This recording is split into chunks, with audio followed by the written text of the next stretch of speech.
What's up, everybody? Welcome to today's edition of Everyday Discipline, where we decode, deconstruct, and reverse engineer self-discipline for you to get whatever it is you want in your life. My name is Brent Kokel, and I am your host. And man, I'm excited about today's episode. So this is an episode where if you've got some type of business where you're in charge of your own income, product, service, experience, doesn't matter, and you want to make more by doing the same stuff, this is the episode that's going to help you figure out how to make that pivot. So I'm really excited to share this specific episode with you, obviously in the framework of self-discipline, because if you don't have the discipline necessary to execute what I talk about in this, well, then you're never going to be able to do it. Discipline is the number one trait that gets you from wherever you are to wherever you want to go. If you're new to this podcast, we go through a little story and we talk about the lesson, and then the practical application of it gets through that. It's the best way I can figure out how to convey ideas. I don't want to tell you what to do. I never want to tell people what to do. I tell you questions that I would love for you to ask yourself, but who the hell am I to tell you exactly what to do? That's not the way that this works. So I'll go through a lot of this in an application, and then what you need to do on your end is just wait for your own revelation. Like, listen intently and figure out where the thing is, where the value for you is in this episode. So I'm going to get into the story and we'll link it up with the lesson. And again, this is, I'm really, really excited to share this with you guys, because hopefully for some of you, it is going to dramatically change your opinion about what you charge right now, and overnight you're going to charge 10 times more and you're going to feel great about doing it. Sound like something everybody wants?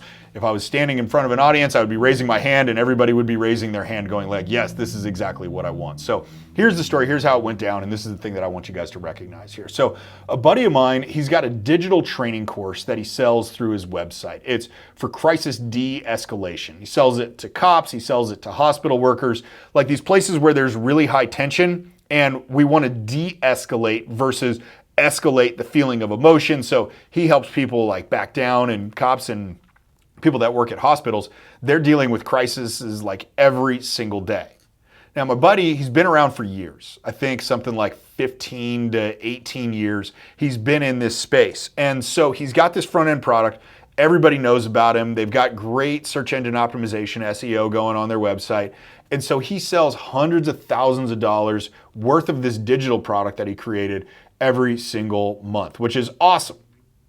The trouble is, and this is where I came into the story, is he's got these additional offers that people could buy where it's like an additional training or a recertification or whatever. Those offers weren't working. People weren't buying any of those. In the marketing world, we call those upsells. So he's struggling to figure out the flow. How is it that people are going to land on his website, buy the first thing, then move on and buy the second thing and the third thing and the fourth thing, and how that's all going to work?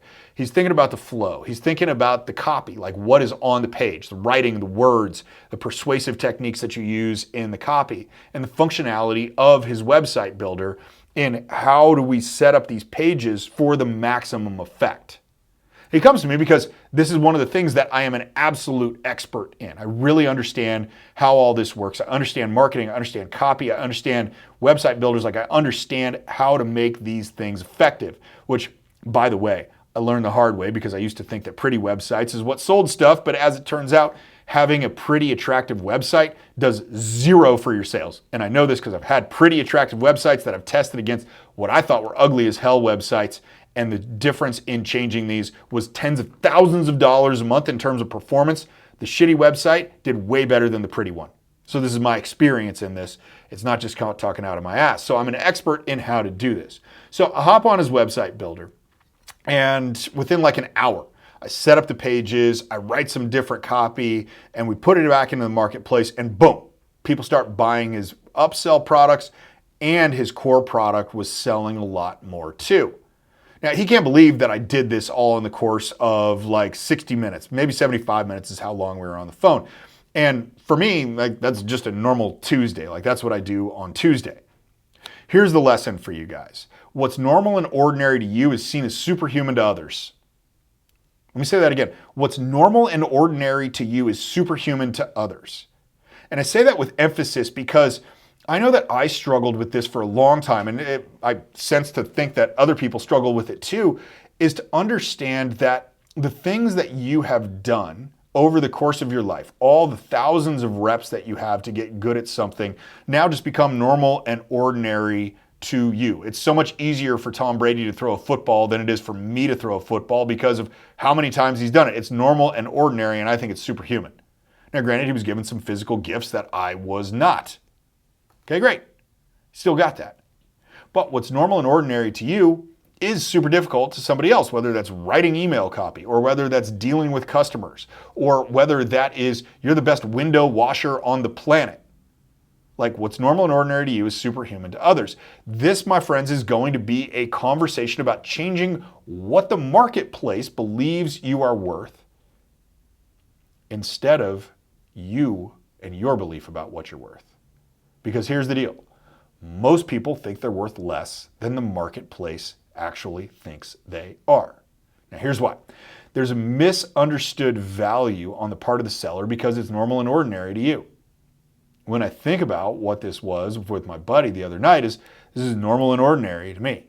This guy's doing hundreds of thousands of dollars a month in sales on this. So what's the value to him? Right? And this is a friend of mine, so I didn't charge him.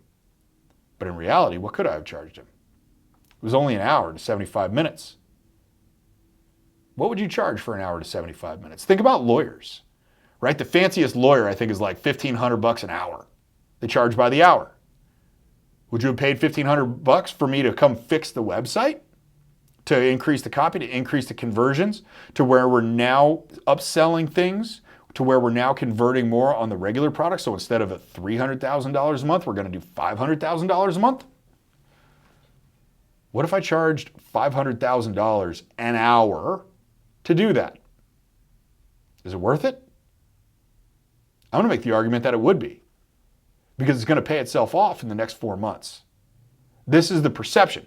If I just looked at it from like, this is an hour and this is what I'm going to charge you versus what the benefit was going to be, I would look at it entirely different. And it's normal and ordinary to me. So I'm thinking like, can't possibly be worth this much. How could it be valuable to anyone else? I'll give you an example for me. Let me give you another example, right? Let's say that you are really good at training dogs, right? Good at training all sorts of dogs. And they come to you, they're instantly obedient, like you're amazing when it comes to training dogs.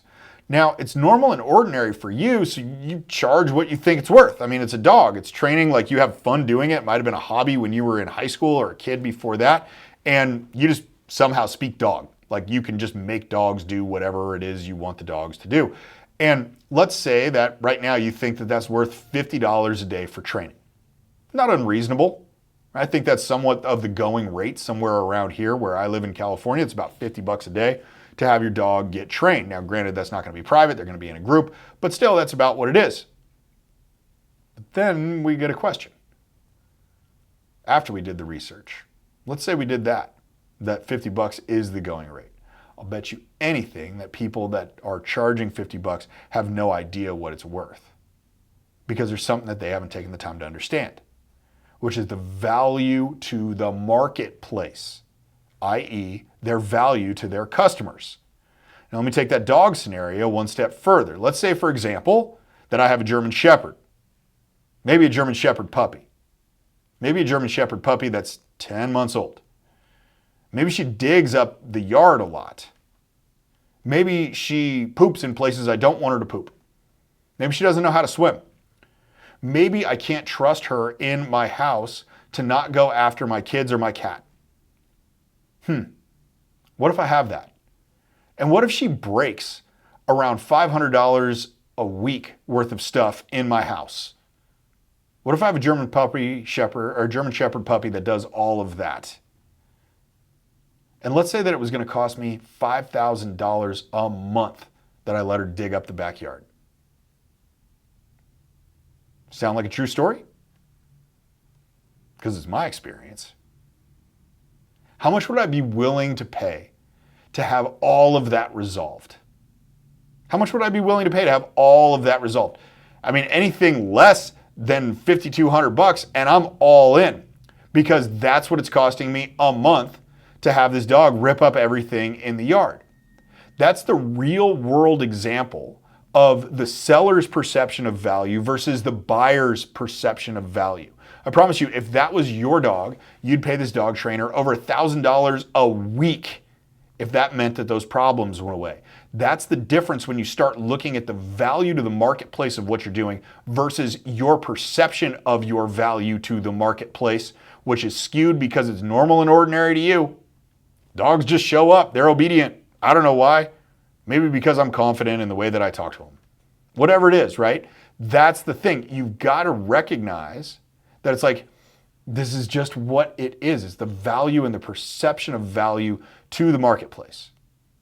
So whatever you're charging right now, my bet is that with conviction, you can 10x it or 50x it without changing anything about the product once you recognize the true value that you're providing to the marketplace. I use the example, would it have been worth $500,000 for me to update that guy's website, fix it to where it converts where it is right now? Would it? Probably. I would have you consider that it does. Who cares about the time? It's not about the time, it's about the result. Don't sell time by the hour. Sell the result and look at it that way. Now, once you recognize this, I get it that some people might struggle, like how can I charge so much when it doesn't take you any more work? From a humanitarian perspective, I get it. I understand why that is. But it costs the phone companies pennies to give you a second or third line, but they don't have any problem charging you $95 a month for it. It's your value. You need the line. They're the only ones that can provide the line, and that's it. So the way to solve this is think about your value in terms of the results your product, your service, or your experience provides to your customers. What's their perception of that value? Okay? I want you to think about that. And here's the question. Here's how to think about that, which is a good thing for you to have here, is where are the value of my results misaligned with what I charge? That's the question I want you to ask yourself. I'll repeat it. Where are the value of my results misaligned with what I charge? Answer that question for yourself. That's the first step towards charging what the marketplace thinks you're worth versus what you think you're worth. And I promise you, you think you're worth less than the marketplace thinks you're worth. It's a crazy thing the way it goes.